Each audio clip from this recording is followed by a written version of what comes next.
আসসালামু আলাইকুম ভিউয়ার্স, সত্যপ্রকাশ আলোকিত সমাজের পক্ষ থেকে চলে এসেছে ১ নং মূল্যগ্রাম ইউনিয়ন পরিষদে। এখানে আমার সামনে উপস্থিত আছেন আমাদের আলোকিত চেয়ারম্যান। স্যার, আপনার নামটা একটু বলবেন। বিসমিল্লাহির রহমানির রহিম। আমার নাম মুন্সি মোহাম্মদ হাবিবুর রহমান মাহফুজ, ১ নং মূল্যগ্রাম ইউনিয়ন পরিষদ। জি, আপনি ১ নং মূল্যগ্রাম ইউনিয়ন পরিষদে চেয়ারম্যান হিসেবে কত সালে নির্বাচিত হন? আমি ভারপ্রাপ্ত চেয়ারম্যান হিসাবে ২০২৫ সালের ৪ আগস্টের থেকে দায়িত্বে আছি। অসংখ্য ধন্যবাদ। এই যে আপনি জনসাধারণের সেবা করতে পারছেন, সেক্ষেত্রে আপনার অনুভূতিটা কেমন লাগে? আমি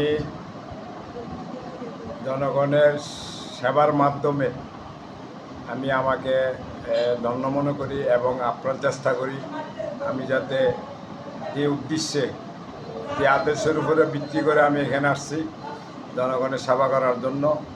আমার চেষ্টা এটাই, আমি যতটুকু সম্ভব আমার দায়িত্ব অনুযায়ী আমি এই জনগণের সেবা করতেছি এবং করব যে কদিন দায়িত্বে আছি, এবং আমি এতে আনন্দ পাই।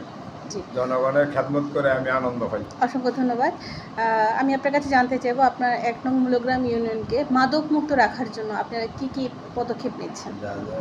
আমি আমার ইউনিয়ন ১ নং মূল্যগ্রাম ইউনিয়ন আমি যথাসাধ্য চেষ্টা করতেছি যাতে আমার ইউনিয়ন মাদক মুক্ত করা যায়, যার আলোকে আমি প্রতি ওয়ার্ডে ওয়ার্ডে আমি আমার মেম্বার সাহেবদের নেতৃত্বে এবং মান্যগণ্য ব্যক্তিবর্গ যারা আছেন ওনাদের উপস্থিতিতে আমি আলোচনা করতেছি যাতে মাদক মুক্ত, ইফটিজি এবং বাল্যবিবাহ যাতে সবার সহযোগিতা আমরা এগুলো বন্ধ করতে পারি।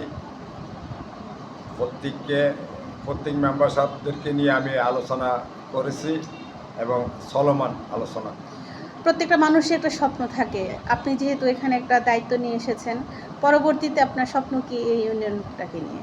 আমার স্বপ্ন এটি, আমি যে উদ্দেশ্যে জনগণ যখন ভোট দেয় তাদের একটা উদ্দেশ্য থাকে যে ওনার মাধ্যমে অত উনি যদি পরিষদের দায়িত্বে যাইতে পারে, আমরা যদি ওনাকে নির্বাচিত করি তাহলে ওনার মাধ্যমে আমরা প্রাথমিক নিম্ন ইয়াতে যাতে এই কি যে ওনার মাধ্যমে আমরা যাতে এলাকাবাসী উপকৃত হই, আমাদের দুঃখে সুখে যাতে মেম্বার প্লাস চেয়ারম্যানগণ আমাদের দুঃখে সুখে থাকে, আমরা যাতে ওনাদের থেকে কি লাভবান হই বা সেবাটা পাই, আমরা ইউনিয়ন পর্যায়ে যে সেবা মোট কথা জনগণের ইচ্ছাটা যাতে পূর্ণ করতে পারেন, এটাই আমার মূল উদ্দেশ্য।